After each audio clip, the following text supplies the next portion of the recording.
We have started to record the most recent session of SPCH 1113, Introduction to Public Speaking, for the first summer session. The 19 sessions will go by very quickly.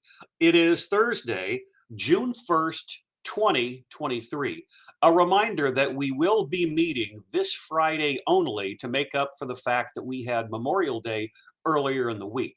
Starting next week, we have 4 consecutive weeks of 4 class periods: Monday, Tuesday, Wednesday, and Thursday. Also, a reminder that graded presentations, persuasive, begin with day 1, Wednesday of next week, day 2 on Thursday, just to make certain there is no misunderstanding or confusion about what we're going to be doing during the first summer session.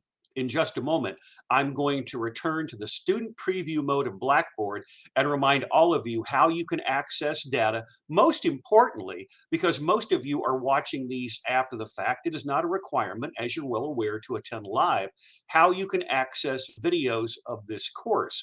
But keep in mind, on those 8 days for persuasive, demonstrative, informative, and wildcard, you're going to be the stars. Your work is going to be featured from beginning to end during those recorded class sessions. I strongly encourage all of you to save all of the takes that you've recorded before you ever send me the one video clip or the link to it on YouTube or Loom, which I'll be talking about later this week and early next week.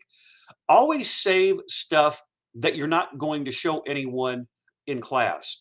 That's how you can improve. Where are there dead spots in your delivery? Is there something in your structure, whether it's PowerPoint, Google Slides, or Canva, that you may be able to utilize? A word, a phrase, a visual that's going to help you remain what I'm doing right now, being extemporaneous. I'm not working from a script. I'm not working from a teleprompter, but I've been doing this long enough where I feel relatively comfortable speaking to you on camera. And that's the way all of you should be. Remember this before we go to Blackboard.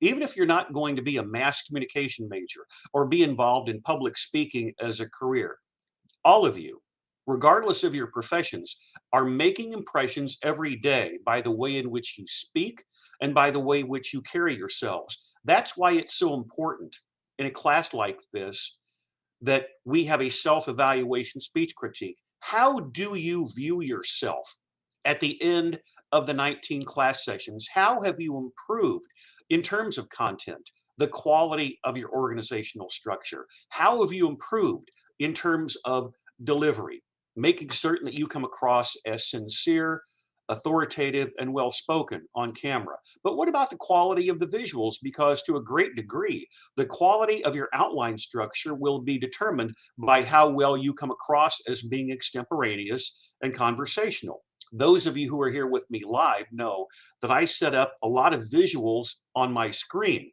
I told you yesterday I want this to be very much the same way as if I'm in the multimedia classroom for the mass media folks in Overstreet Hall, room 302. I set it up the same way with an interactive experience. So all of you always need to determine, how can I take the visuals for my presentation and use that to enhance my overall delivery skills? Before we get into video clips, which are going to help you for our final 2 presentations, persuasive and wildcard, let's first of all go to Blackboard, and I want to reinforce some of the things I talked about yesterday. This is the student preview mode.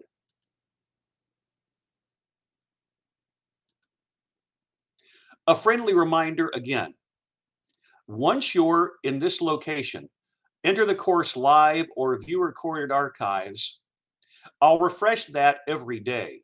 The only thing that will be different up on top, I'll change this to weeks 2, 3, 4, and 5, and the days in which we're going to be meeting. Again, we will be here on Friday, and then Monday, Tuesday, Wednesday, and Thursdays for the rest of the term. But for our benefit, look at the bottom. View recorded archives of this course. Find Tools on your menu, left side, and click Class Collaborate Ultra. Once there, click 3 vertical white lines on the black sessions bar to open a recordings playlist. Now, when you go to Tools, find Class Collaborate Ultra, which I juxtaposed with Blackboard a moment ago. Click on this. Remember, you've got the menu bar on top. Now, once you click on it and go to Recordings, that's what you're going to see. Our first class session, which runs about an hour and a half. But also remember this.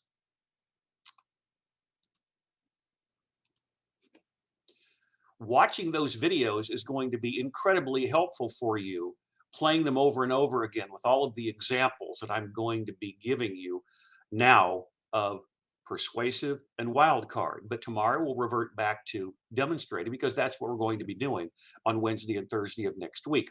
So when you click on that recording, and I'll go back to it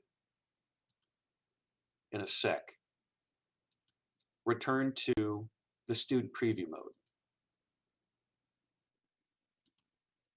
I'm being somewhat delicate because I have a lot of windows open.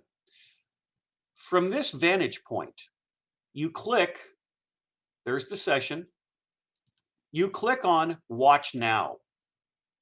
Once you do that,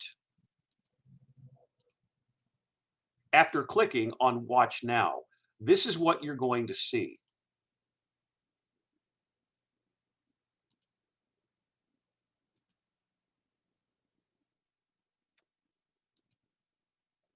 It will say Class Collaborate, and at this point,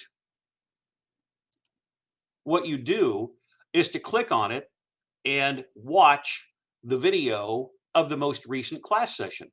So let's take a look on Class Collaborate as to what our first recording looks like from 24 hours ago.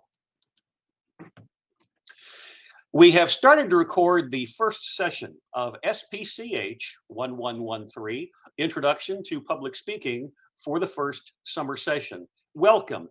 It is Wednesday, May 31st, 2023. A reminder at the outset that we have 3 class periods this week: Wednesday, Thursday, and Friday. And what I'm going to be doing today and tomorrow is to primarily go through the syllabus, give you video examples of what people have done in my courses over the past few years through YouTube and other types of venues. But I think for all of you, it's really important, and I was mentioning this to those of you who are here with me live this afternoon, that you guys primarily grew up in the social media era. You FaceTime every day, you're doing stuff on TikTok, you're doing something on Instagram. So a more formalized version of what you're doing all the time through a social media venue is going to be quite appropriate for a class like this. Really important that you understand everything that's going to be going on in this course. As you can see, Monday, Tuesday, Wednesday, Thursday in the 1 to 3 window, live on Blackboard. We'll meet virtually online, but I do this the same way as if I were in the classroom. During the pandemic, in midstream, where people who were at first being in a classroom, my night speech course, they had to immediately transition. So here you've got. And it just helps him relax on the side, so I get more access to his paws when he lays over. And before we start, I want to tell y'all a few things that you need to remember. In a way that encourages them to want to keep coming back and makes them feel cared about. So a lot of times people will come in very, very upset about, let's say they got billed, they don't know why they got billed, they're getting billed more than they thought they were getting billed, or they want to cancel their membership, and we have specific policies that they don't agree with. They don't. And you best understand everything that's going on through your notes. Not even necessarily recalling the notes, but just simply the act of doing the notes. That is a very, very big reading and writing style. The other one, links to Loom or something else that may be a requirement for the course. The last thing that I want to do today is to return to the student preview mode of Blackboard and show you one more time how you can access information as being half full, coffee stains and all. That's the way I view this course. I want all of you to succeed, which is one reason why I try to practice what I preach in terms of being conversational, likable, spontaneous, authoritative, coming across as someone who knows what he's talking about. And that's the way I want you to be for your presentations. You do that, and the grades pretty much take care of themselves. I'm not promising anything, but for the most part, if you're watching the course videos, you're practicing, you send me what is you believe your best efforts, you'll probably be fine. I've been down this road quite a bit. Like I said at the beginning, I've been a college professor for quite some time, and I know what works and I know what doesn't. And I look forward to working with you over now the 19 class sessions which comprise the summer term. So good luck. We will meet here every day at 1 o'clock to 3. You don't have to be here live, but watch the videos. They'll be available probably every day after class. Usually they're posted about an hour after I officially conclude.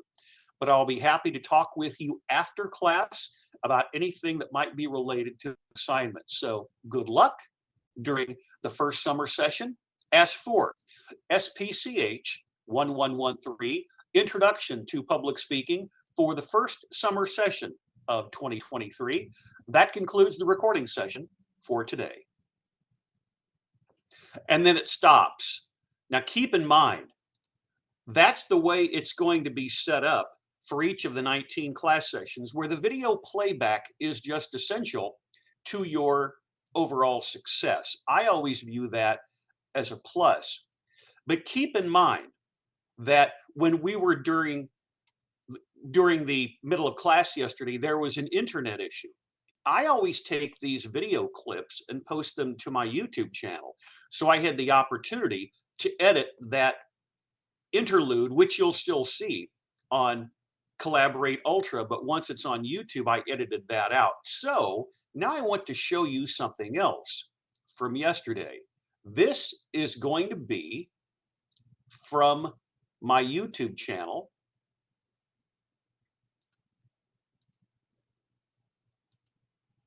Yesterday's class session. We're picking it up in progress. This is roughly about 30 seconds before the internet signal went out. I'll go ahead and play this 45 seconds to a minute, and you'll notice I've edited it all out, so it's very clean. Class Collaborate Ultra. Those are the sessions coming up that we'll be recording this week and next.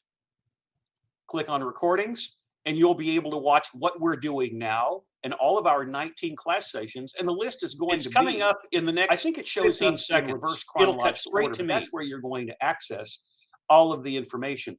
It's really important that you watch the recording, which is why I went to it twice, to reinforce how you can improve in terms of being on camera. And oftentimes what I'll do during these courses is take video that you or your cohorts from years gone by have produced. One of the things that I often do is to turn the microphone down intentionally or turn the audio down. Talking about turning the audio down, now watch what I can do. I can pick up closed captioning of what I was talking about yesterday. For some reason, on Blackboard, you can't put up closed captioning, but because this is on my YouTube channel, it's going to be right there. I strongly encourage all of you to utilize that, as I talked about yesterday.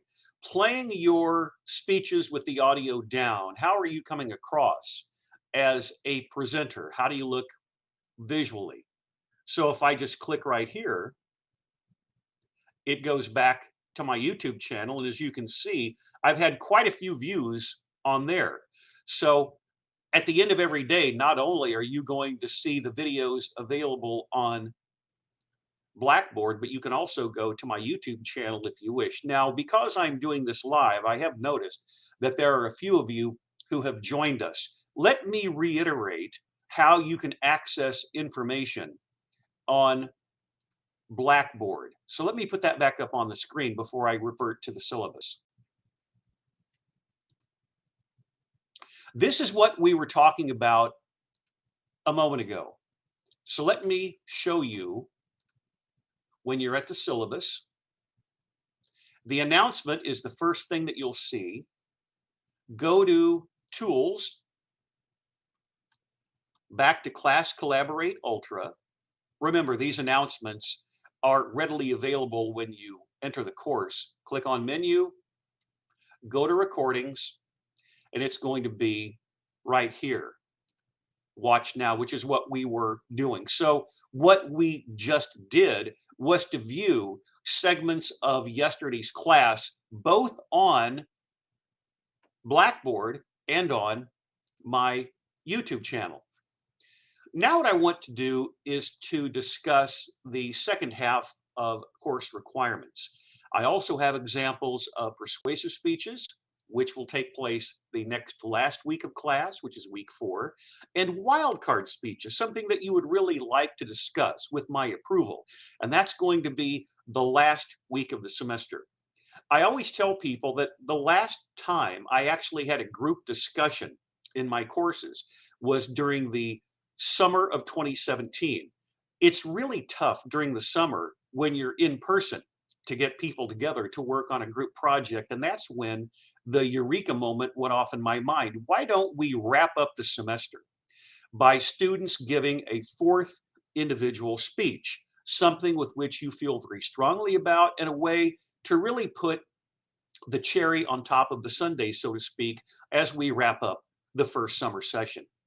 Let's go to the content area of Blackboard and remind you of the syllabus and other requirements.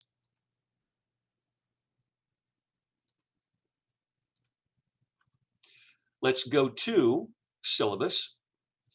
The first thing that I want to show you is the course speech schedule.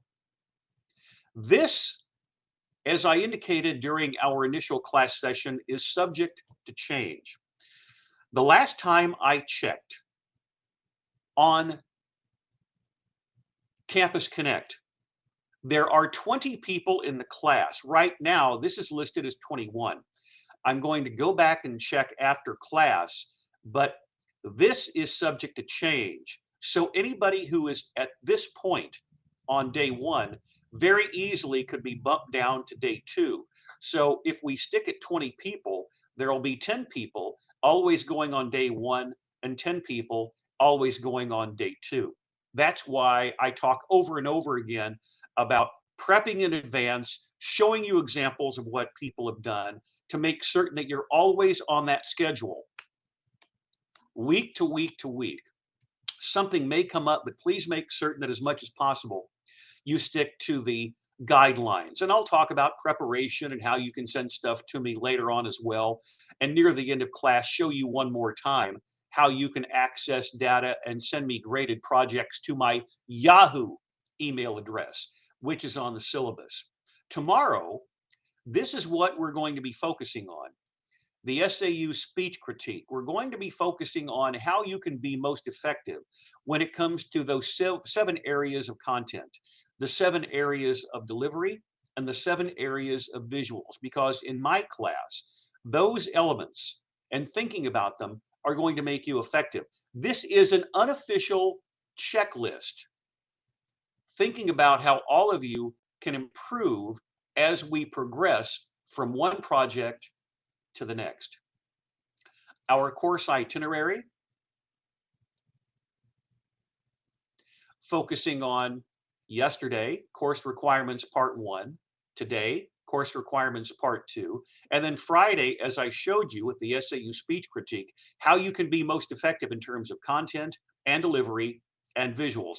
I'll show you examples of all 4 speeches this week, and then focus on Monday and Tuesday with demonstrative speech research and demonstrative speech topic selection. Remember, when you're demonstrating something, it's primarily a process, how something works, how something operates, and you're going to be using a chronological order. And there's all kinds of video clips that I'm going to be showing you for all of the presentations. Keeping in mind, as I told you, that everything that you do is going to be recorded for posterity during our class sessions. And oftentimes that is a good inducement to succeed. But I also indicated during our first class session that my constructive criticism is going to be couched in a positive manner. I don't think you learn from negative feedback. There's always ways to improve, just like me or any other college professor, but I feel that you're going to learn by someone saying maybe you should do it a little bit differently rather than being negative, because then you're looking over your shoulder and you're focusing more on the negative criticism rather than focusing on a positive performance, positive research, positive visuals, that type of thing. Let's go to the syllabus. Occasionally, I will slow down a little bit because, as you're well aware, I've got a number of visuals up on my screen and I don't want to click out of anything. Let's scroll through this slowly.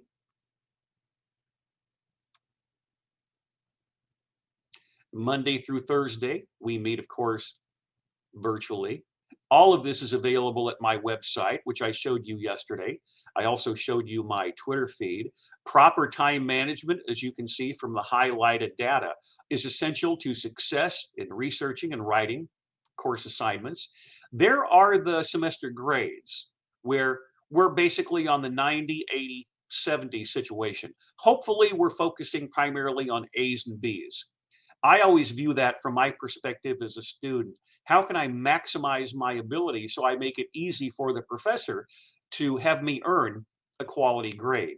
A link to my website, a link to Twitter, and then again, the electronic submission of assignments goes to Yahoo. So now let's focus on the final two projects after demonstrative and informative. The persuasive speech is something where you want to come across as persuasive, but also realizing that if you've got a controversial topic, there are many people who are just as smart as you, just as knowledgeable as you, just as thoughtful as you.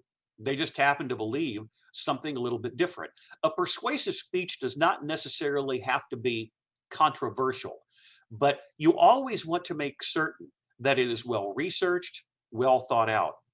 And in a time span of roughly about 5 minutes, if you want to just speak directly to the camera with your graphics, that's okay.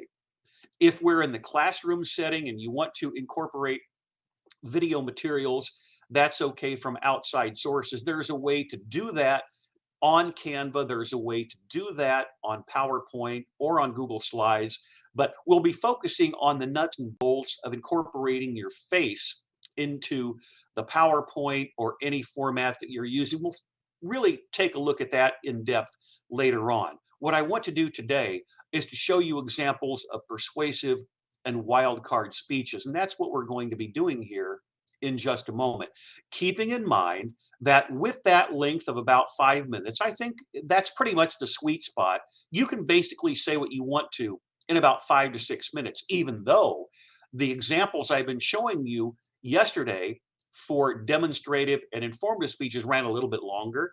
What I'm going to show you today are 3 examples of persuasive speeches and 3 examples of wildcard speeches that are much shorter, basically along the category of 5 or 6 or 7 minutes. But persuasive really means trying to be thoughtful and make people think about a topic in a way that you think is appropriate, while at the same time, as I'd indicated, there may be people who don't necessarily take your side, but that's okay. You've got 4 to 6 minutes, and that begins in roughly just under 3 weeks.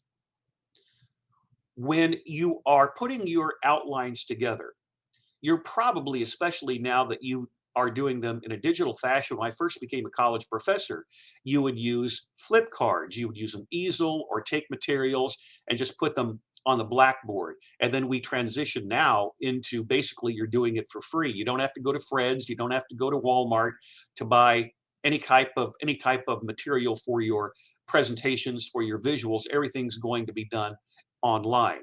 And I'm going to show you Slides Go and Loom a little bit tomorrow and a little bit next week.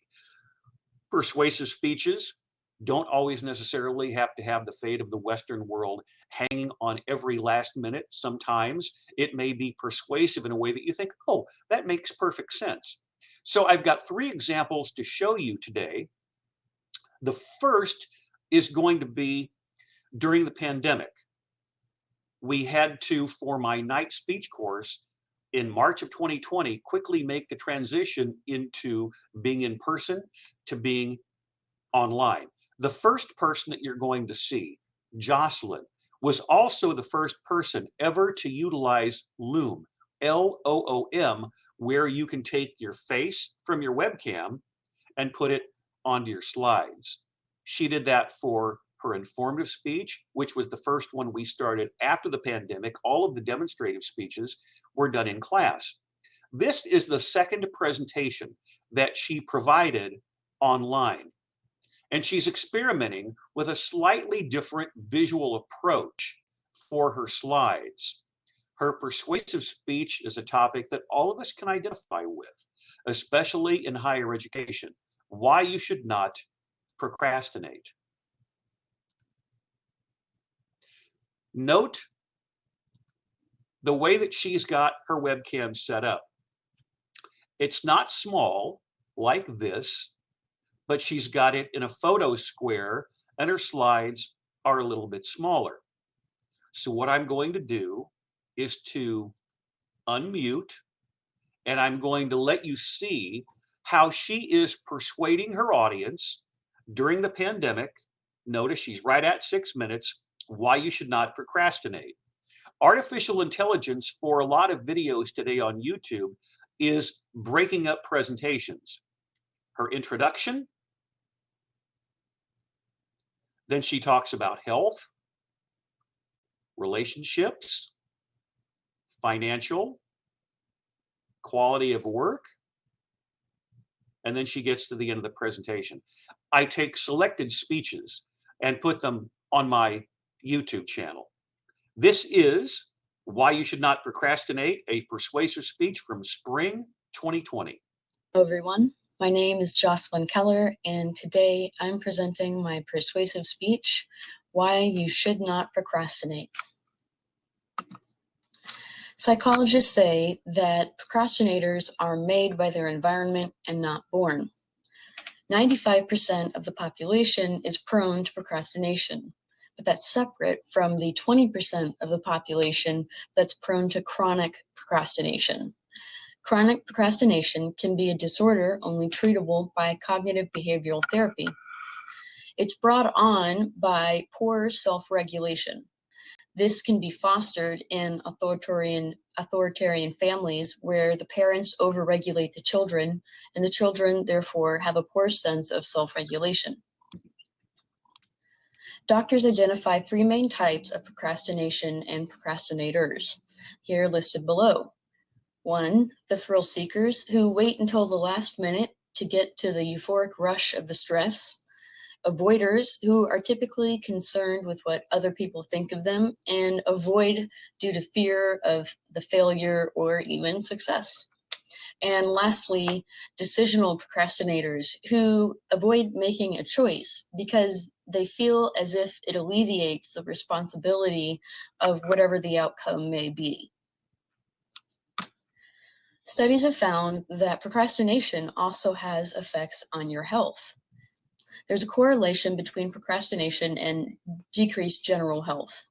The effects may include lowered immune system, which means more susceptibility to colds specifically, susceptibility to obesity, gastrointestinal problems, insomnia due to procrastination of sleep, which can even then lead to sleep deprivation, which can lead to heart problems and more obesity, and poor mental and emotional health as well.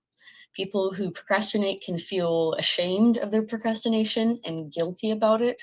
That can lead to low self-esteem, self-loathing, anxiety, depression, and it just propagates the cycle of procrastination. People who procrastinate also have higher levels of muscle tension, of migraines. They're more prone to do drugs because the poor impulse control and self-regulation go hand in hand with drug abuse. And procrastinators in general have poor health because they oftentimes will procrastinate going to the doctor. Procrastination also has a heavy stress on relationships, whether it be professional relationships like coworkers, team members, or business partners. If you procrastinate your task, they will lose faith in your ability to do the task. You could jeopardize your position, and you could even prevent yourself from ever rising up the ladder again, making you miss opportunities. Peer relationships, which could be students, project partners, extracurricular groups. If you procrastinate the completion of your share of work and lead to the undue stress of all of your teammates, then not only will they be unduly stressed, but then you will too. And that may even ruin a friendship or acquaintanceship. And personal relationships, of course, are highly affected by procrastination. In a relationship, you have to give 100% and 100%. And if you procrastinate your 100%, things might not go well.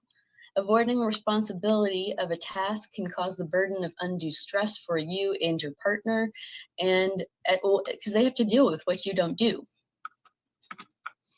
And of course, procrastination leads to poor financial decisions and lots of other financial issues. Procrastination of financial issues can lead to all of the following: delaying investment, which means missed opportunities in capital; financial indiscipline, which is caused by procrastination of budgeting, that can bankrupt you. Procrastinators often have no emergency fund due to never getting around to creating an emergency fund. They oftentimes delay crucial decisions, which means they have to rush to make the decision, which causes poor decisions and causes you to lose capital. They have extra fines and fees for procrastinating on payments and bills, like your taxes, loan payments, bills, and of course, procrastination of estate planning, like having no will, trust, or power of attorney. And lastly, the quality of work is most definitely affected by procrastination. Procrastinators sometimes claim to say that the stress of procrastination causes them to have more of a creative reaction to the work they have to do, but that's simply not true. Any creativity displayed is just a fraction of what could have been achieved had they not procrastinated. Studies show that procrastinators take longer, they make more mistakes, and they believe themselves to be doing better than they actually are at activities. Their work is often unpolished and unedited, and their quality is at times lowered to such a shameful extent that it promotes low self-esteem, which in turn could promote, again, the cycle of procrastination. And in conclusion, that is why I think you should not procrastinate. What do I always do? Mute the audio and just take any part of the video clip and begin to play. But I can also put this on closed captioning so we can do two things at once. From the critiquing element, you can tell, look at her eyes, you can tell where her computer is in relation to her webcam. She's looking at all of that data, the bullet points regarding health in this particular case. For the most part, she's speaking in complete sentences. The essence of extemporaneous speaking, you're not always going to be staring at the webcam. You're going to be looking at your notes, looking up, looking down, looking up. And all of this is being computed through your brain as the words come out. She's not on this side mentioning every last element of every last bullet point. She's taking bits and pieces and extemporizing, making certain that she doesn't hit a dead spot. Imagine if she said professional relationships, co-workers, team members, business partners. The procrastination of work responsibilities can cause people to lose faith in your abilities, jeopardize your position, and prevent you from ever moving up the ladder. That's not being an extemporaneous speaker. You're reading to us. I can get a talking book for that. But all of those items, the bullet points she's using, or graphics or visuals that you use, are going to be points by which you can hang on to and become extemporaneous. Something in terms of a peer relationship or procrastinating or personal relationships with a spouse or a significant other. That may jumpstart something in her mind, which could be a personal experience that's not specifically listed on a point. But it also does something very important. It helps to fill the time. But I always wanted to give Jocelyn credit as she continues to talk with the audio down, pretty decent eye contact for the third of four major speeches, and also being creative in experimenting with a larger visual. You don't necessarily have to do that. We'll be talking about this later on, tomorrow and on Monday. You can take any visual and put it in any of the four corners of the screen. If I'm doing it for this class, I probably am going to take my webcam and put it in the upper right-hand portion of the screen, because most of the time, as you can see here, with financial issues, that's where there's going to be the most dead space, because, of course, we're writing from right to left, and there's usually going to be some place up on top where there's some dead space with the headline if you're not centering it and you're going left flush. This is probably where I would place my webcam. I probably would not go that big, but feel free to experiment. But Jocelyn did a nice job. And as I told you, she was the first person to ever send me a speech on Loom. The third persuasive speech you'll see, and also the third wildcard speech, are done a little bit differently, that were sent to me on YouTube. You might set your visuals up a bit differently, and I'll show you some of those later on. But now let's get to our second example of a persuasive speech. You'll notice that Jocelyn was right around the 6-minute mark. The second one you're going to see is on positive co-parenting, and it's almost exactly 5 minutes. This is Sarah, and she had a blended family.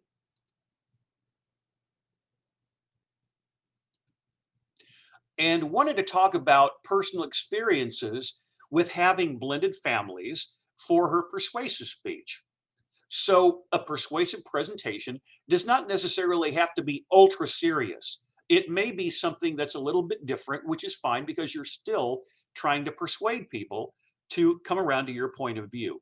This is from the fall intercession of 2020, December of that year during the pandemic.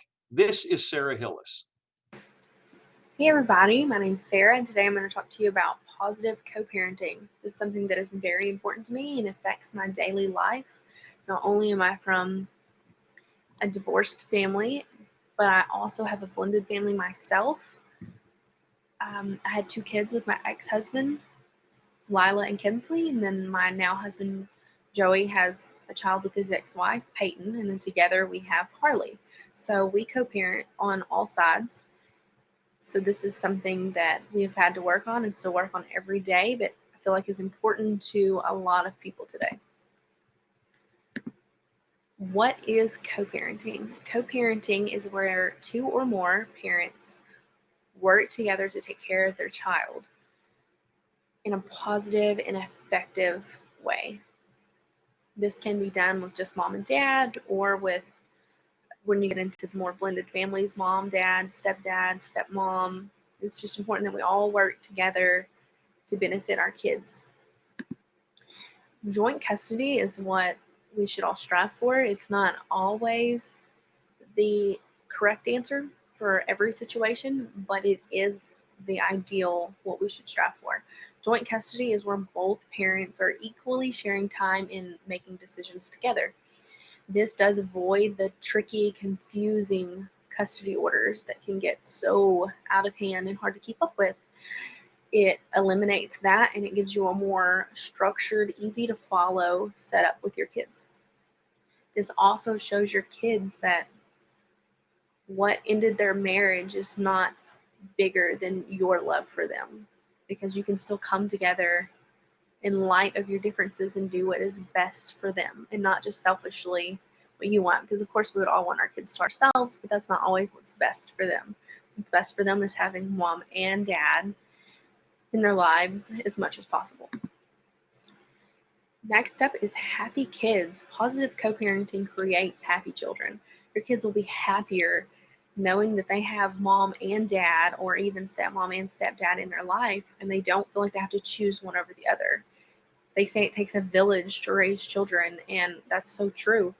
And the more kids that love your children, the better. So why not everybody love them and just leave it at that? It creates happy parents. Positive co-parenting is where you're going to put your child first, and then you forget the rest of everything else. It's not he said, she said, whatever had to do with your divorce. None of that even matters anymore. And once you realize that, it eliminates so much stress.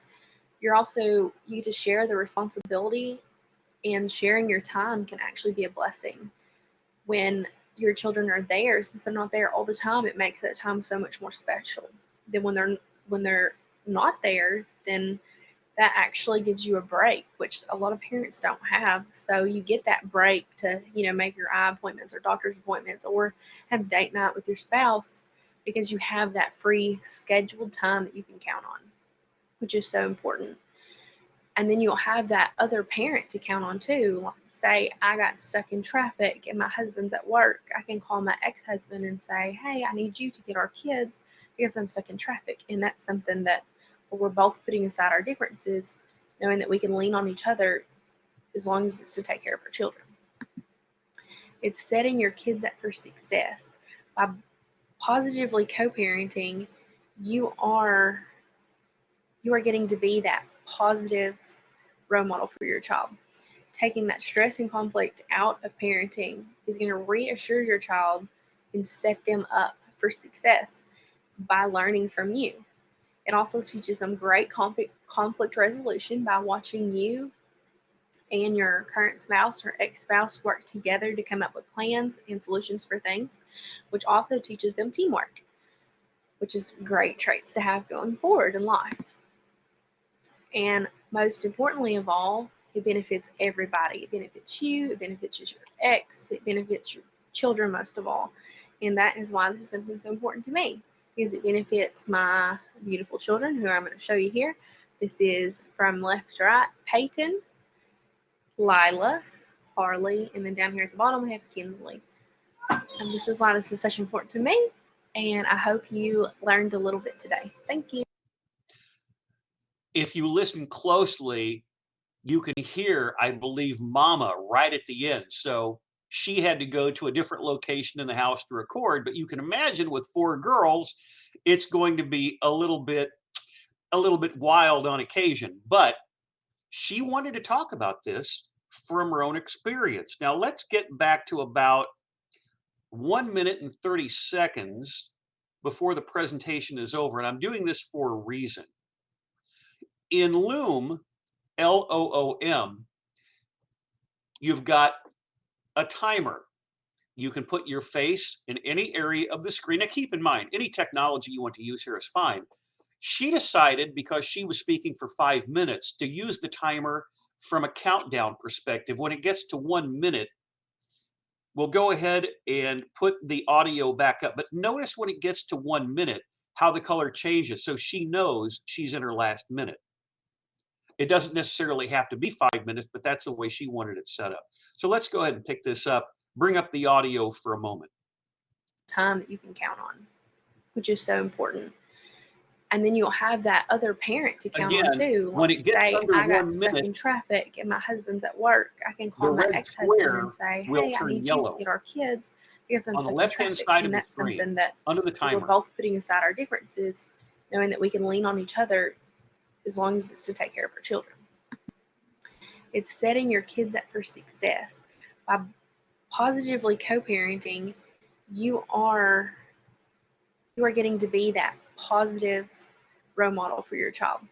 Taking that stress and conflict out of parenting is going to reassure your child and set them up for success. Actually, you can see that it was the timer that turned yellow for a moment. What is very helpful for some speakers is to talk from their own personal experiences. So that's what Sarah's doing. She's talking about the challenges of having children in blended families. But as she wraps up her presentation, notice the last 30 seconds, it really turns yellow, the timer, that it benefits all involved. So talking about this is a perfect example of not just having a bullet point to keep you extemporaneous, but also any of these photographs, because not only does she have the girls here, but in some of her previous visuals, and hang on just a sec, apparently we're on a playlist. I'll have to double check that. But whether it's here or here or here, having all of those particular photos is going to give her credibility as someone who is talking about some of the challenges in terms of positive co-parenting. And let me go ahead and play this again just for a few seconds. Take a look at her face in the upper left-hand corner. As you noticed with Jocelyn Keller, the first persuasive presentation that dealt with procrastination, she's looking at the screen. She's looking at directly toward the webcam, but she's got it set up in such a way where she's pretty much maintaining eye contact throughout. One of the things that I can always tell, and you will in time, how much someone is practiced, how much someone is prepared by the quality and consistency of their eye contact, whether it be in this case, a combination of bullet points and photos, or as we saw with some of Jocelyn's visuals, it can be totally bullet points, which brings me to our third persuasive presentation. Some of you might be setting up your speeches a little bit differently in terms of visuals. You may set it up in your living room. You may have your computer hooked up to a widescreen TV. There are a variety of ways in which you can set these up. Most of you are probably going to be putting your visuals together in the way that I've shown you, primarily by taking a webcam and inserting it into your slides. But I want to show you one wild card, and in this case, one persuasive speech, which looks a little bit different. This is during the spring semester of 2020, during the pandemic.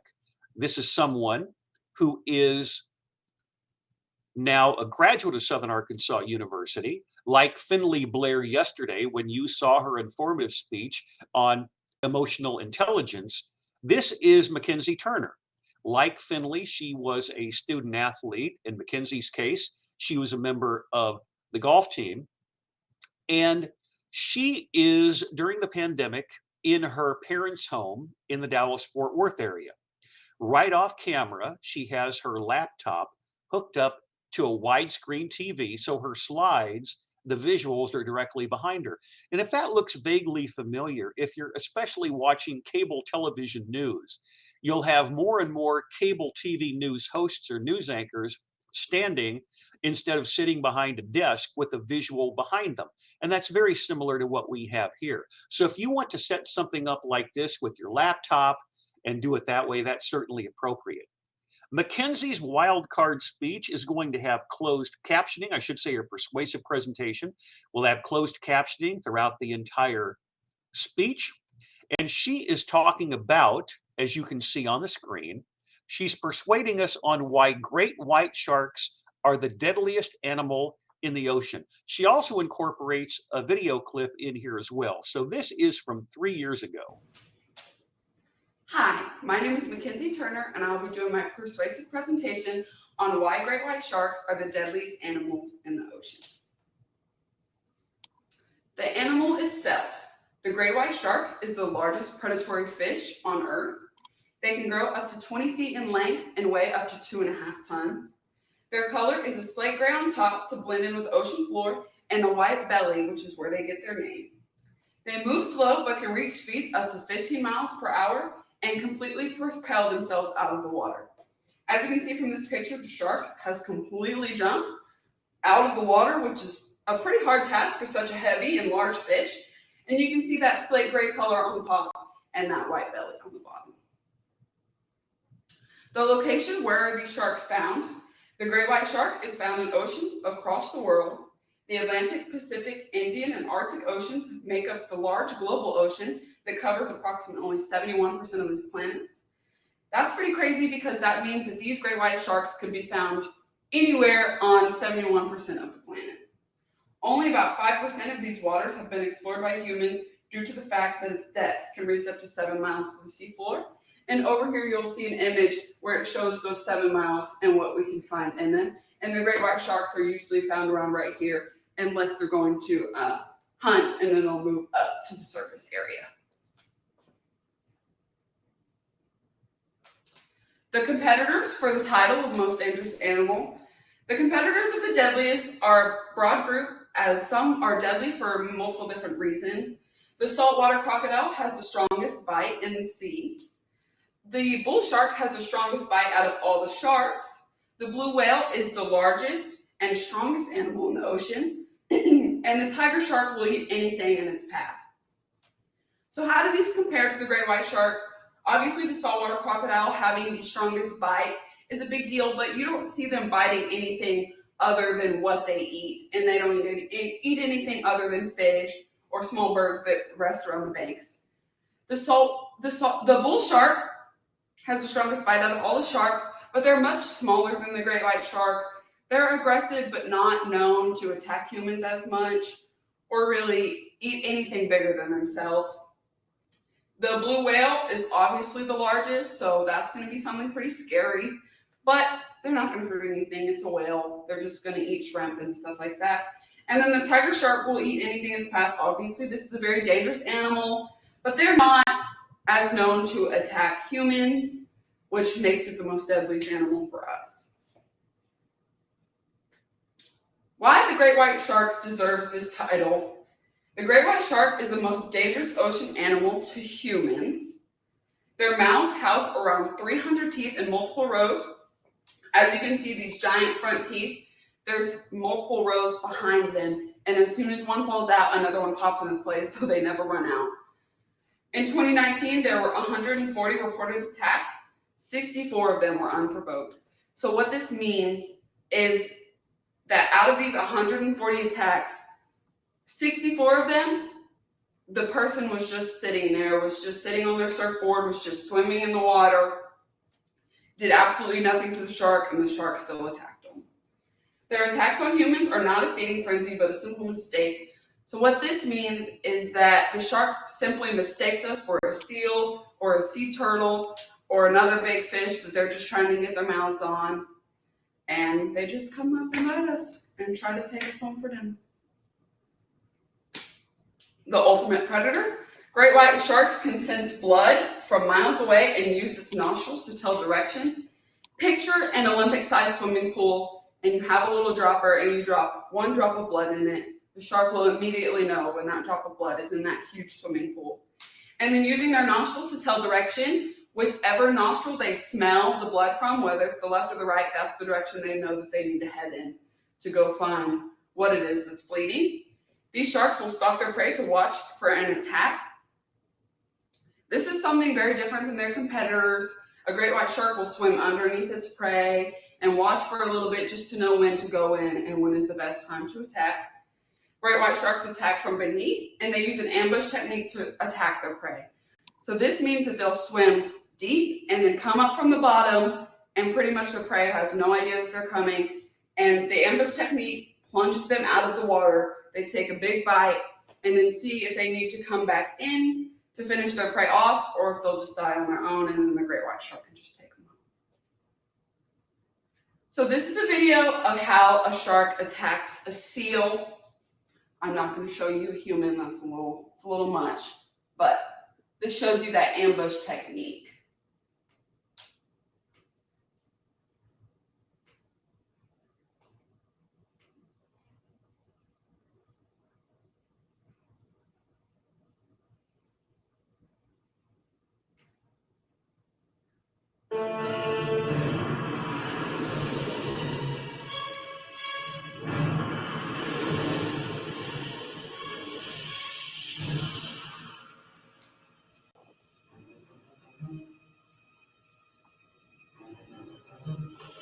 shark relies on surprise.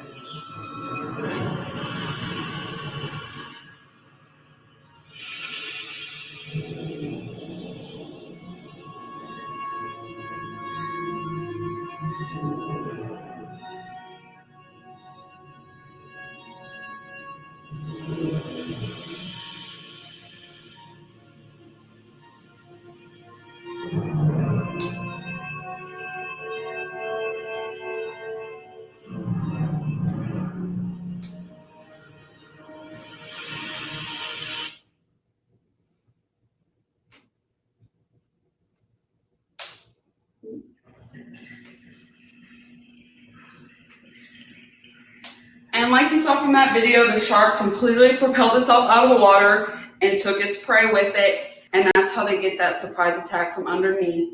And that, along with many of the reasons I stated, are why the great white shark is the most dangerous animal in the ocean. I think it's important that you realize that there are going to be some of you who might feel more comfortable with a setup like this. Mackenzie has her smartphone set up. I think she recorded this on her iPhone and then uploaded it to her YouTube channel. If you want to do something that is a visual similar to that, it's okay. Let me go ahead and mute it and take off the closed captioning for just a moment and play some of this in real time. Notice how, in this circumstance, she's looking at her graphics and then trying to remain extemporaneous, looking at her graphics, looking at her visuals, but not reading directly from her notes, and then looking at the camera. That is not dissimilar to what you would be doing with using Loom technology, taking a webcam and inserting it into your slides. It just so happens that while the visual looks slightly differently, Mackenzie is doing what most people would in a classroom setting. In a multimedia classroom where you're looking at your notes, you're looking at your bullet points, and trying to remain extemporaneous without losing your train of thought and remaining smooth all the way through. When she's looking off into the distance after examining her data on a slide, you can tell that the wheels are turning in her brain and she's thinking about what she wants to discuss. Very nice job all the way through. Which brings us to the final of our 4 graded presentations for the first summer session. A wildcard speech. We have demonstrative, informative, persuasive, with very good examples that you've seen so far and will continue to during the term.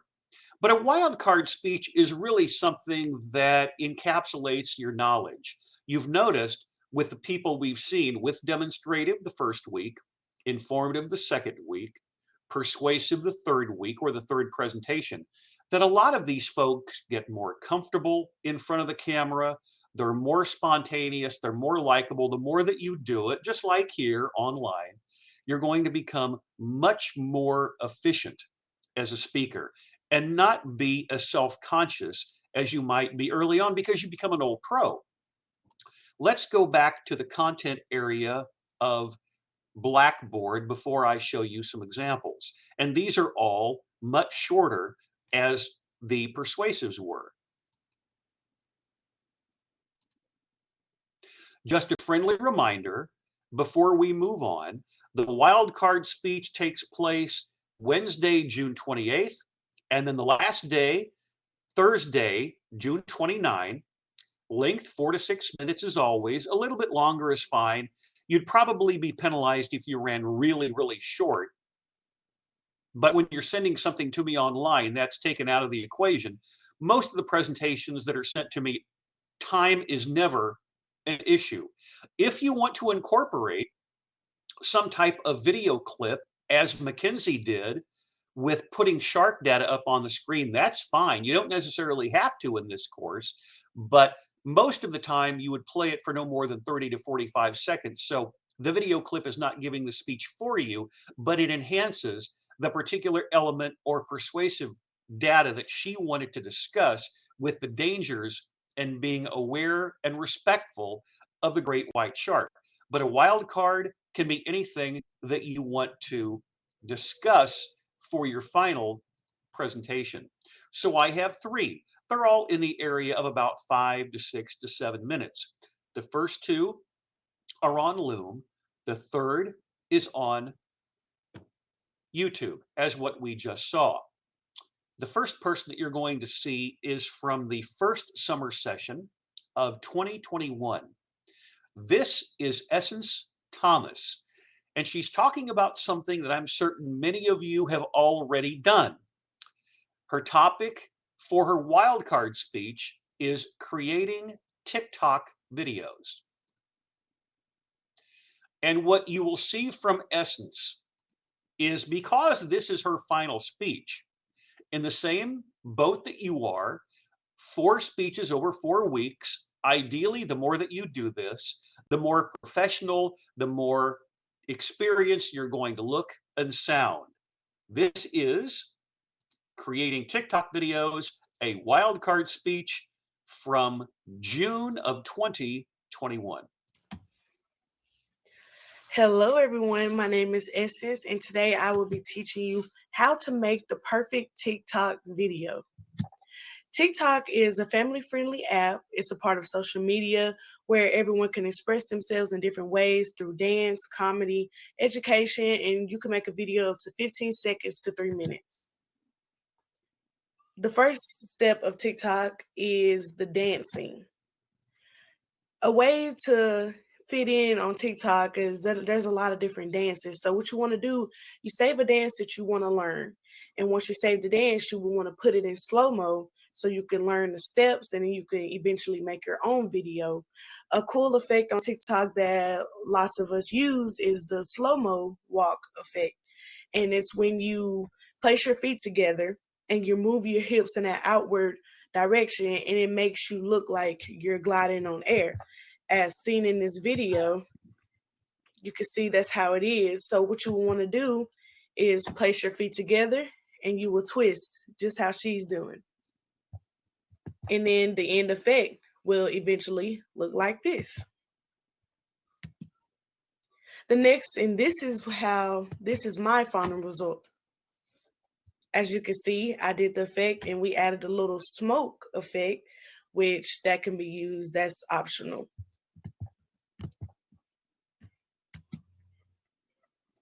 The next step of making a perfect TikTok is the transitions. This video is going to show you how I did the easiest transition. As you can see, I picked a song.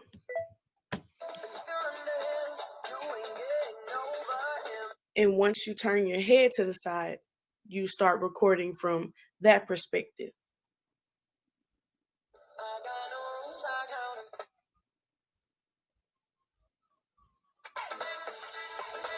And as you can see, I just turned my head back the other way. And this is the final result.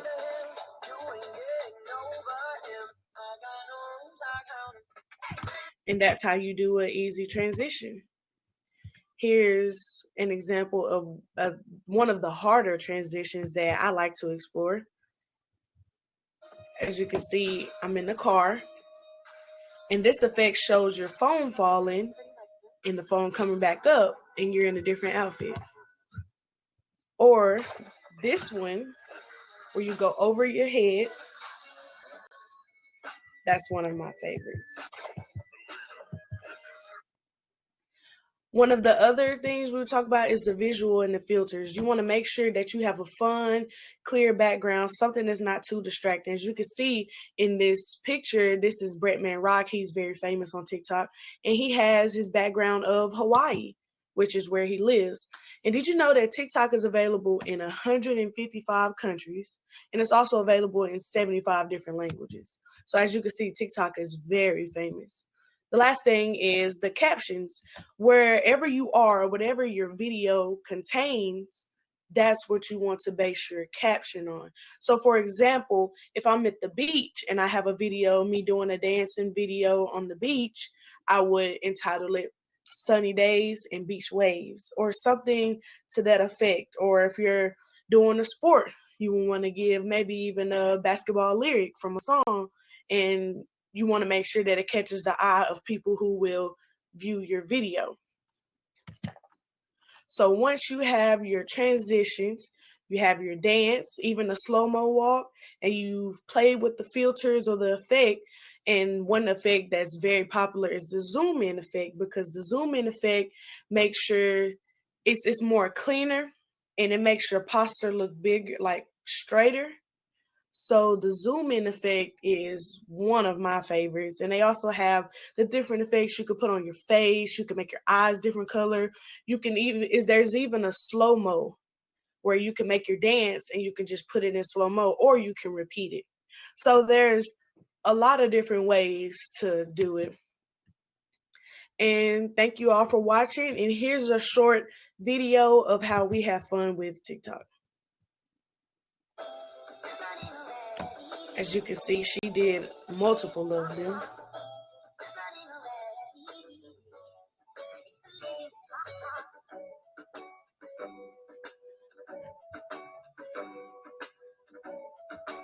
Thank you all for watching.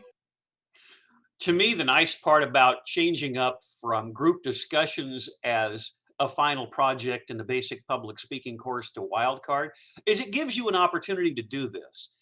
It could very easily possibly be a demonstrative or an informative, but the nice part about having a wild card is at the end of the semester, you can take all of that experience, all of the knowledge that you've learned, that personality that just jumps out when you see Essence because her likability is something that's very obvious whenever you play the clip. Let me just go ahead again and play a portion of the speech with the audio down. Pay particular attention to where she's looking all the way through. How much have you practiced? She's sneaking a peek down. You can tell where her computer screen is, looking down, and then while at the same time playing video clips. If you feel it's appropriate, I'll show you a demonstrative speech next week that is very similar to this, where you can incorporate video clips into your presentations and talk about them or play them freestanding, whichever you prefer. You don't necessarily have to do that, but it all depends upon the topic that you decide to choose. Whether you're demonstrating something or informing, or in this case, how she is showing off her expertise in producing TikTok videos. And even though her presentation is exactly 5 minutes, the timer going down, as you can see, now you can put it in the other direction as well, but she wanted to be exactly at 5 minutes, so she put it in reverse order.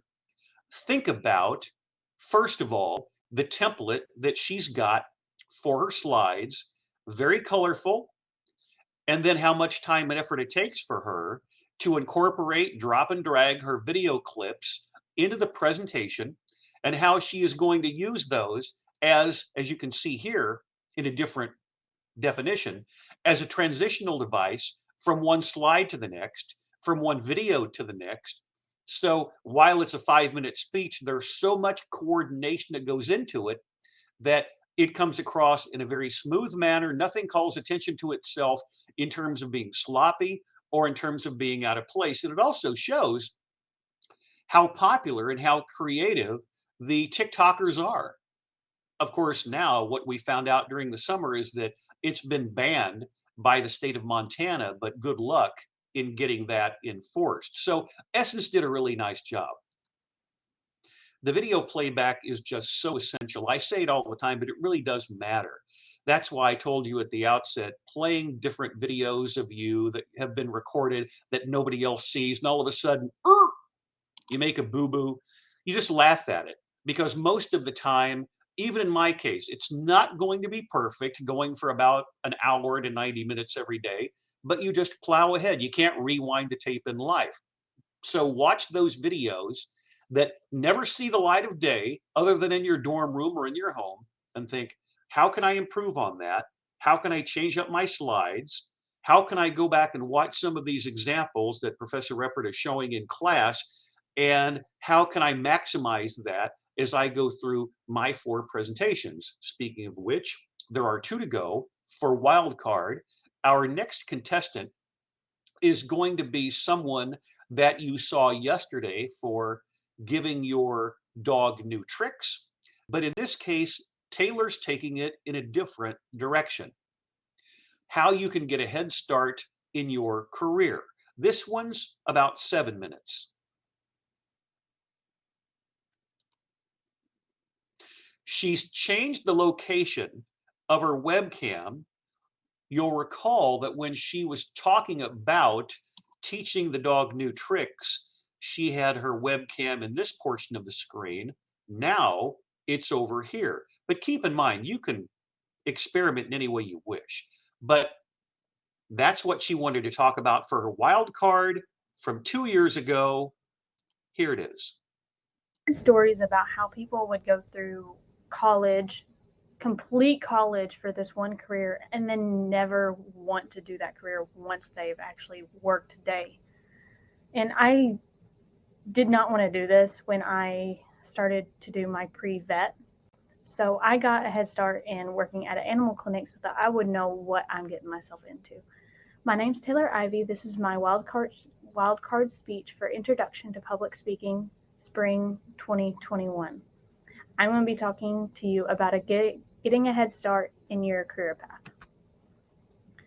So it's not just in veterinary medicine. This applies to any career that you have to go through college to get into, not even just for medical practices, but other things too, like teaching. Maybe you end up not actually liking working with kids and you went through all your teaching and have to change your career path because you don't like it. What this actually does for you with getting experience while you're in school is it allows you to make connections before entering the workforce so that you will have support in what you're doing. You'll know some people so that you can ask them questions if you have any questions. It allows hands-on experience. You can get to know what you're going to do day to day, and you can prepare for the tasks that you have to do. For me, I'll have to put in IV catheters, I'll have to draw blood and everything like that. What I'm working now during school, I'm working at a vet clinic, it has helped me learn how to do all of those things, and in the future it'll be easier for me to continue my education rather than having to relearn or learn for the first time when I'm out of college those basic tasks. It looks really good on applications for jobs when you get out of college and professional schools if you're going to a professional school. And like the example that I used when I first started talking, it allows you to make sure that you like that career before you put all of that time into actually learning about the career and learning how to do that career. And while making connections, you're making friends. To the left right here is Trapper, the orange tabby. To the right is Possum. And of course you get to meet other humans, but in the veterinary field, you get to meet all kinds of pets and cats and dogs. And these are the two sweetest cats I've ever met. And I just wanted to add them in here, saying that it's the best experience to be able to learn your career and get to know what you're going to actually be working with. And I also got to experience taking care of critical care patients where, for example, this is Dax. Dax had a condition where she was unable to move any of her limbs. For a while, she was just stiff. It was like she was always just, all of her muscles were tensed up, and it was horrible. And after about 4 weeks, she was able to walk again. But over that progression, we did physical therapy on her. She got medication daily. We had to spoon feed her because she couldn't get up and get her food. We had to put sub-Q and IV fluids in her because she couldn't get up and drink very well at all at first, but not very well after she got a little bit better. But this is Phoebe, one of the clinic cats, actually being very cute, cuddling with Dax. And Dax is so sweet. This was about 2 weeks after she What are came in. you doing? What you doing, Phoebes? Phoebe. I got to do a lot of her physical therapy and see the progression of it. And that's when I knew that I was dedicated to this field and I really want to work with animals and help them get better. to get your foot in the door, I started asking my local clinics if I could work with them when I was 16 years old. And a lot of clinics don't want to hire anyone below 18 years old. That's how the one that I'm working here in Magnolia is. But the one I worked with at home, which is Westridge Animal Center, is they actually hired me when I was 18 years old, or 17 years old, excuse me, when I was a senior in high school. To get that job at Westridge, I had to ask the doctors several times. At first, they told me that they had enough help. That was the summer before my junior year. I wanted to work after school, 3 o'clock to 5 o'clock to do kennels, and they told me that they can't do that because they have enough help. But that next summer, before my senior year, I asked them if I could shadow rather than applying for a job. And while I was shadowing, I actually did end up applying for the job again. And they decided to hire me because they seen how much I wanted to work in that career field. And they were pretty much teaching me while I was shadowing too. So it was a win-win for both the clinic and I. That is how I got into it. But the things that I've gained from that, I was able to list my hours of working at that clinic on the scholarship applications that mentioned that I wanted to be a pre-vet major, so that they would know that I wanted to go into that career. Because if you say that you haven't been to a clinic, shadowed at a clinic or anything, they'll go, maybe we don't want to give her money because she might not actually want to do that, and they'll be on the edge of not wanting to. But if they know that you have had experience, they're going to be like, oh, she knows what she's getting into. Let's give her money to support her. I was also able to make connections here in Magnolia to get a job at Eastridge Animal Hospital. And I got good references because the two doctors actually know each other, and I just have a really good boss over there at Westridge, and she helped me get in. And I actually shadowed for a few weeks over here, and he agreed with her that I was a good fit for the job, and that's how I got over here. It has extremely helped me decide that I want to go on to be a vet. And here's another example of getting to meet sweet dogs and, of course, people, but I love meeting the animals and making connections. This is Coco. She's the sweetest little thing. Good girl. What are you doing? Thank you for listening to my speech. This is my wildcard speech for Introduction to Public Speaking, Spring 2021. Thank you. The nice part about a wild card speech such as this is, from a professor's perspective, noticing how, in the case of Essence with TikTok videos, in the case of Taylor with getting a head start in your career, how much more confident, how much more poised each of these young ladies are at the end of their respective terms. And putting in a little video clip like this is a really nice touch to wrap up the presentation on a high note and an appropriate conclusion. I was a good fit for the job, and that's how I got over here. It has extremely helped me decide that I want to go on to be a vet. And here's another example of getting to meet sweet dogs and, of course, people, but I love meeting the animals and making connections. This is Coco. She's the sweetest little thing. Good girl. What are you doing?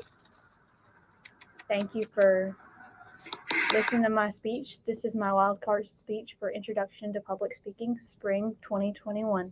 Thank you.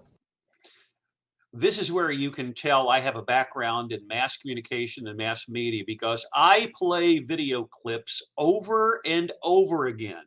And it's something that you should do as well. So before anybody ever sees what you do in this class, you probably are going to get sick of watching yourselves over and over again, and I'm going to come on camera to say this, it's probably a good thing. When you've watched these videos of yourselves over and over again, and you do get sick of watching yourself, it's probably a plus because you're going to pick up on things nobody else does. It's not unusual for me to go back and watch videos of me either on Blackboard or on YouTube. And most of the time, I don't cringe. I will notice there may be something that's a break in thought. And the same thing will happen to you. But it's why I always joke about the glass being half full. I'm not going to hold up my coffee cup today because it's the same one. Got a couple of coffee stains on it. So I'm not going to embarrass myself too much. You'll notice I played 3 shorter persuasive speeches, one of which was recorded in someone's home. Now, the 3rd wildcard speech is recorded in a business. This is very similar to what you saw with Taylor, who was interested in working in a veterinary operation. This is recorded from someone who is involved in veterinary operations, but in this case, it is Kylie Nee, and in Camden, Arkansas. And put this on the screen. She is going to be giving a wild card presentation that's about 5 minutes in length. She's going to be discussing the topic of puppy mills. Here is her video clip. Before I play it, remember what you saw with Mackenzie Turner from the living room of her house in Dallas-Fort Worth. Now, I'm guessing Kylie is at the vet's in Camden where she works. I want to say it's her family, but don't quote me on that. Notice, like Mackenzie, she's got this set up on her smartphone. Check the visual. So she's going to be looking back at the screen, and closed captioning is on for a wildcard presentation on stopping puppy mills. Here we go. I'm Kylie Nee, and tonight I'm going to be talking to you about puppy mills, starting with what they are in general, and going through why they're bad, what conditions accompany these situations, and then circling back around to what we need to do to stop them. So what is a puppy mill? A puppy mill is a commercial breeding facility that is mostly for your purebred dogs, that emphasizes on quality, or on quantity, not quality, which means that they're trying to push as many puppies out as possible to gain the most amount of profits. Why are puppy mills bad? Most of these animals are kept in poor living conditions because the regulations surrounding these are very lax, and what regulations are there are not enforced. And most of these animals suffer from health conditions that usually are lifelong.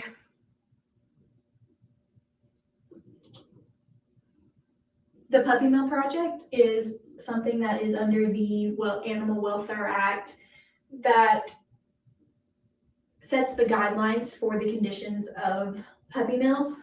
These guidelines include, but are not limited to, that there is no limit on the number of animals that can be on the property, which means that there can be up to 200 animals living in one room, which not only for space confinement is a problem, but it is also a problem when in the transmission of diseases from animal to animal. There is no set number of caretakers, so these animals can be alone for long periods of times. There's also no set amount of there's no exercise guidelines for these dogs, which means that they can be in a kennel for 24 hours a day, as long as that kennel meets the size regulations, which is 6 inches larger than the animal, not including the tail. These cages can also be stacked with flooring that has holes in it, which also facilitates the transmission of organisms such as intestinal parasites. These guidelines are there, but not strictly enforced, and they are also not effective enough to keep these animals safe. So there are health issues that surround these animals that are living in puppy mills or coming out of puppy mills.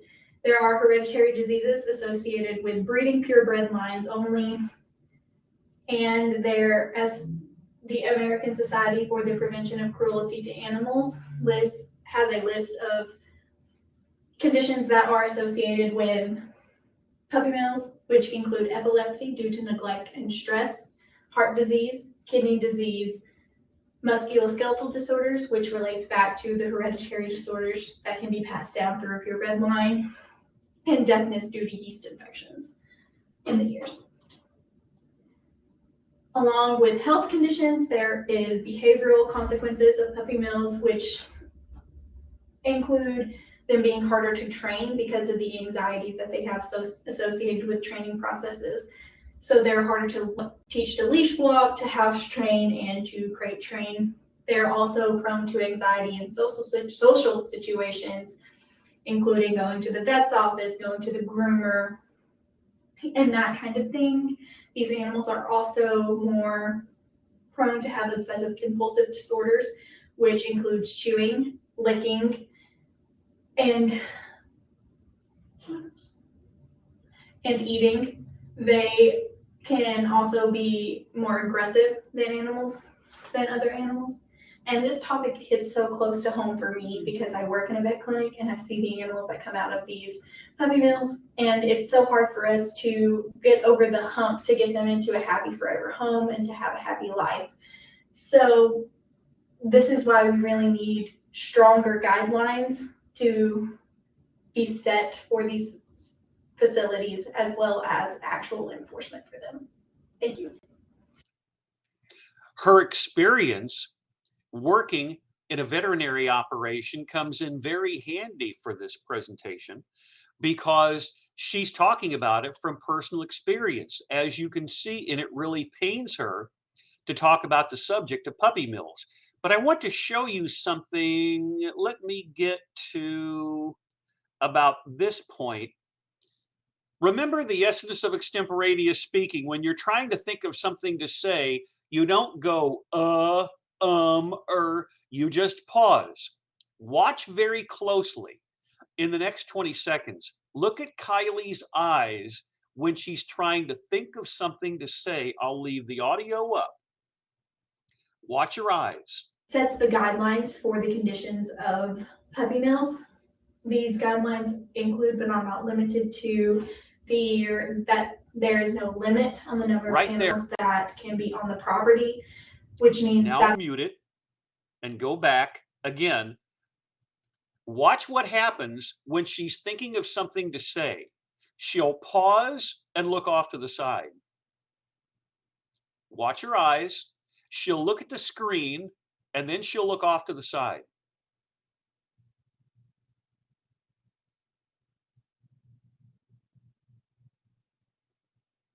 That's truly extemporaneous because she's not looking at the screen. Pausing, closing her eyes, pursing her lips, and then continuing on. And there she looks at the screen. Now watch her eyes.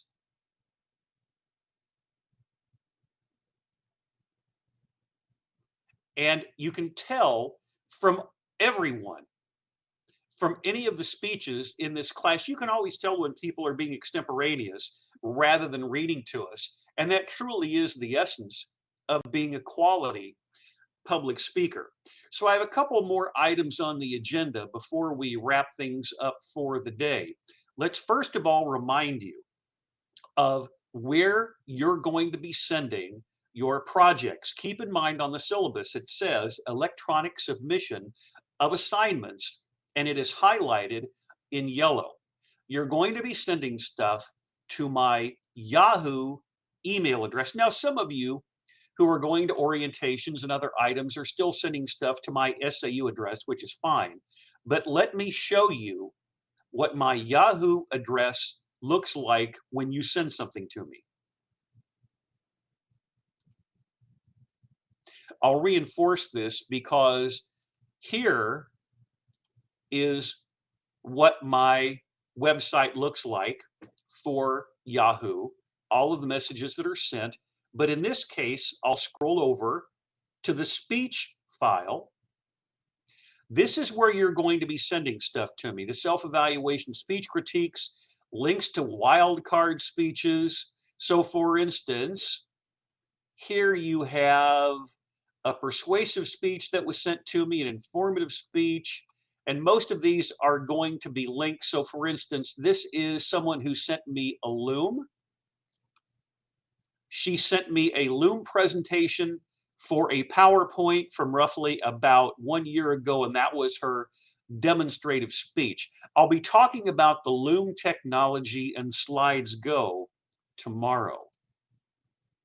Just remember that stuff that you send me is going to wind up in this file. I would strongly encourage you not to send anything to my SAU email address. And then something else. Once we get done with class, videos are going to be available, as you've seen, not only on Blackboard, but I want to show you one more time what my YouTube channel looks like, because I will be taking material and posting it there. So here it is. Now that's my YouTube channel. Up on top, you can see a video of yesterday. Hear me. And I'll mute the audio. And that just picking up, as I showed you before, in progress of what we were doing. Now the advantage of doing this is closed captioning comes up on the screen, where it doesn't when you're watching it on Class Collaborate Ultra. I don't know why that is, but you can also watch the video clips here. Final bit of interactivity for the day. Let's go to Blackboard. I have a lot of items open, so I have to be careful that I don't X out of anything. This is where we left off. A link to my website, a link to Twitter, sending material to Yahoo, and then all the way down here, of course, each of the graded presentations are worth 20 points. I will always wait until everyone has completed a project before posting any grades online. So those of you who might be going on day one, always be patient, because I grade stuff over the weekend. So when you come back the following Monday, you can check your scores on Blackboard in the Grade Center. So 20 points for each of the graded speeches, 10 for the self-evaluation speech critique. We've got 10 for class participation, for a total of 100. The course speech schedule we talked about earlier. This probably is going to change slightly. So again, these two individuals, or at least one, may be bumped down to day 2, so I have an even number of people, 10 people on day 1, 10 people on day 2. So you're always going, as I told you yesterday, on a regular rotation. So start thinking over the weekend what you might like to discuss for a demonstrative speech, but don't send anything to me until usually the Tuesday night for a demonstrative day 1 on a Wednesday, or Wednesday night or before class on Thursday for anything going on day 2. Don't jump the gun. Try to practice as much as possible. And then, of course, tomorrow we'll be looking at the checklist in detail for effective content, effective delivery, and effective visuals. And has been the case, I'll be showing you a lot more videos of presentations that focus on quality content and quality delivery, as well as visuals. So here is the course itinerary, because tomorrow is going to be the only Friday that we meet during the first summer session. That is what we're going to be doing. And then Monday, Tuesday, Wednesday, and Thursday, we get into the regular rotation. Next week is going to be demonstrative speech week. Now back to tools. How you can access your grades will be right there. And for checking video clips, if you want to do it on Ultra, remember that you go to menu, go to recordings, and session 2, course requirements part 2, should be available from the time I wrap up the course. It should be available from about 20 minutes after I officially conclude, probably about an hour before things wind up on my YouTube channel. So let me click on that, go to this. Remember, it's not a requirement to attend live. I always like to repeat this over and over again because some people have told me in the past they've had issues with getting online at their homes or had problems with internet service. Just make certain that you get this data as quickly as possible and start thinking about how you can work on your first presentations. So as we conclude session 2 of 19, I want to reiterate that tomorrow is going to be effective content delivery and visuals. Don't worry about sending me any information right now about what you might like to do for a demonstrative speech. I would strongly encourage you to go back and watch session 1, watch session 2.